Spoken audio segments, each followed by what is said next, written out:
Saan kayo sa atin, ma'am? Laguna po. Oh, yeah, malapit lang. So, ilang taon na nga yun? May naisulat ka ba dito? 44 po.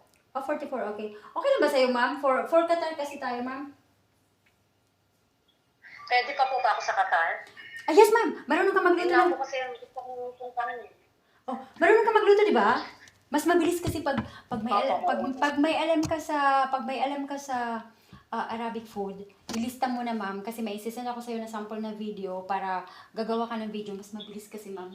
Mas ang labanan ngayon, first timer or ex abroad, video talaga, gagawa ka ng video kasi doon makikita ng employer pag agad tatawagan ka.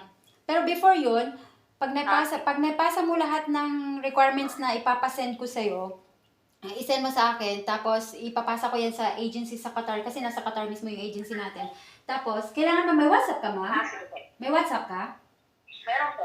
Ayun, good. Meron po. Oh, may ipapasa ko sa'yo na para fill-upan mo, tapos ngayon, ilagay mo rin yung WhatsApp doon, kasi yung agency doon tatawag sa'yo, tapos yung magiging employer mo doon din tatawag sa'yo. Maganda dito kasi, ma'am, before, makakausap mo talaga yung employer mo. Yun yung maganda. Tapos pag marunong ka magluto ng Arabic food, lalo na pag marami kang alam na luto ng Arabic food, ang sahod nito nasa 27 to 28, depende sa rate nung pera sa Qatar, or kung sa DH naman nasa 23 to 24.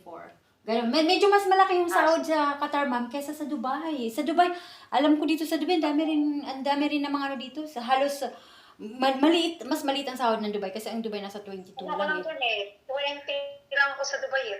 21. Ang sahod, di ba? O hanggang ngayon, ma'am, ganun pa rin ang sahod dito. 21, nagre-rate siya ng 21 to 22. Sabi ko nga, kaya alam mo ba, ma'am, lahat ng mga aplikante ko, gusto-gusto talaga nila ng Dubai eh. Hindi naman maganda lang talaga pakinggan ng Dubai. Maganda lang pakinggan ng Dubai. Pero ang Qatar, ma'am, maganda rin naman ang Qatar ah. Ang dami kong mga partners din sa Qatar. Oh, maganda at saka maganda na yung Qatar.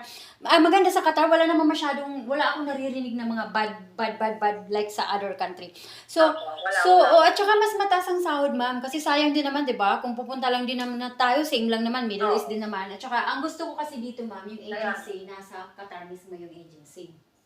Mas mabilis ko makukontak, ma'am. Bilis ako makakakonect, ganun. Tapos kung halimbawa may mga problema man, hindi naman maiwasan talaga, wala naman perfect, di ba? Pag may mga problema, agad mong maihingi ng tulong sa Qatar. Ganun. Kasi nandoon mismo talaga yung agency.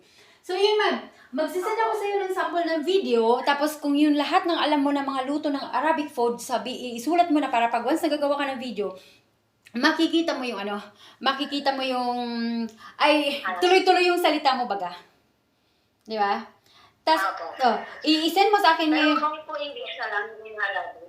Okay lang naman maghalo-halo, ma'am. Kung marunong ka mag-Arabic, why not? Arabic at saka English. Oh, halo-haloin mo na lang, ma'am. Okay lang yun. Oh, walang problema yun, halo-haloin mo. Ayun, ma'am, good luck, ma'am. Tapos, sige, magsisend ako ngayon, tapos isend mo sa akin pag natapos ka lahat-lahat, tapos yun, isisend ko yun kasi anong oras pa lang sa Qatar ngayon, nasa 12 pa lang ng tanghali ngayon sa Qatar. Sige. So, para pag sige. pag ipasok ko lahat, possible na pwede kang tawagan ng agency ngayon mismo. Sige. Sige, ma'am, thank you very much ha. Magsisend ako sa'yo ngayon. Ang tawag dito, di ba po nandyan yung agency natin? Paano po dito? May Yes. cash assistance po ba pag nagpa-process?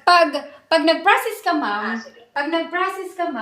wala namang problema kasi libre naman yung halimbawa yung sa gastos ng pamasahe, ganyan. Lalo na pag na-fit to work kayo. Kailangan kasi, alam mo, ma'am, mahigpit yung pag-medical. Meron ako ngayon isang aplikante na nasa QVC siya. Ang QVC kasi nandyan sa MOA. Anong tawag nito?